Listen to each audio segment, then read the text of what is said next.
অবশ্যই চেষ্টা থাকবে খুলনা যেন চ্যাম্পিয়ন হয়। মুশফিকুর রহিম আপনার ক্যাপ্টেন্সি নিয়ে প্রশংসা করে ফেসবুকে স্ট্যাটাস দিয়েছেন, সেটি আপনি দেখেছেন কিনা? যখন সিনিয়র আপনার ক্যাপ্টেন্সি নিয়ে প্রশংসা করে তখন আপনার কাছে কেমন লাগে বিষয়টা? আমরা তো তাদেরকে দেখেই আমরা শিখেছি, এখন হয়তো আমাদের ভিতর থেকে সবাই দায়িত্ব নিচ্ছে।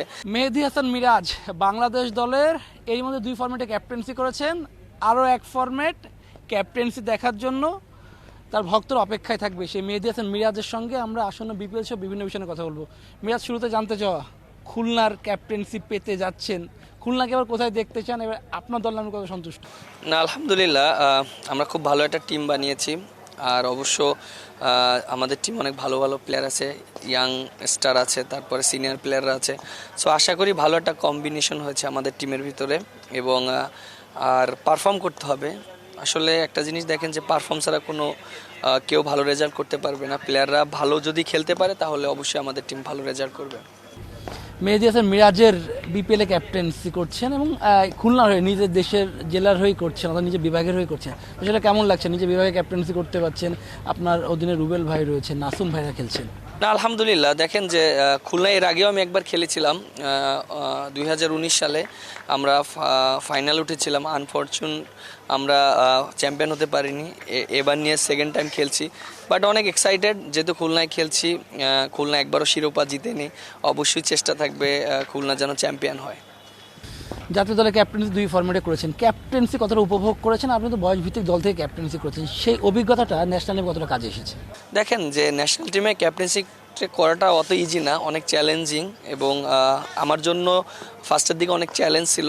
কারণ দেখেন যে অনেক প্লেয়াররা ইনজুরি ছিল, আমাদের নিয়মিত প্লেয়াররা অনেককে পাওয়া হয়নি, সেজন্য হয়তো অনেক জায়গায় আমরা ভালো করতে পারিনি। বাট ওভারঅল আমার কাছে মনে হয় যে অনেক কিছু শিখেছি।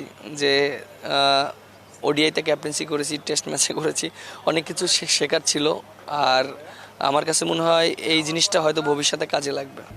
এক মুশফিকুর রহিম আপনার ক্যাপ্টেন্সি নিয়ে প্রশংসা করে ফেসবুকে স্ট্যাটাস দিয়েছেন, সেটি আপনি দেখেছেন কিনা? যখন সিনিয়র আপনার ক্যাপ্টেন্সি নিয়ে প্রশংসা করে তখন আপনার কাছে কেমন লাগে বিষয়টা? না, অবশ্যই ভালো লাগে। দেখেন যে আমরা তো একসাথে অনেক দিন ক্রিকেট খেলেছি, আমরা তো তাদেরকে দেখেই আমরা শিখেছি, এখন হয়তো আমাদের ভিতর থেকে সবাই দায়িত্ব নিচ্ছে, এবং এই এক্সপিরিয়েন্সটা তারা শেয়ার করেছে। আমরা একসাথে যখন খেলেছি দেখেছি কিভাবে করলে ভালো হবে।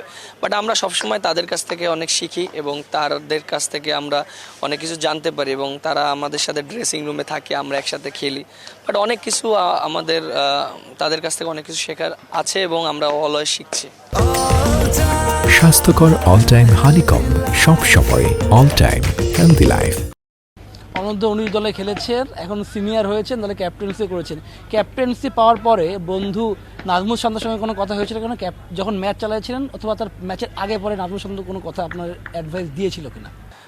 দেখেন যে ও তো ইনজুরি ছিল, ওর সাথে সবসময় কথা হয়েছে, এবং ও যখন দেশে ছিল, হ্যাঁ, আমাদের যখন টেস্ট চলছিল তখন ওর সাথে কথা হয়েছে, ওডিআই সময়ে কথা হয়েছে, খোঁজখবর সবসময় ছিল।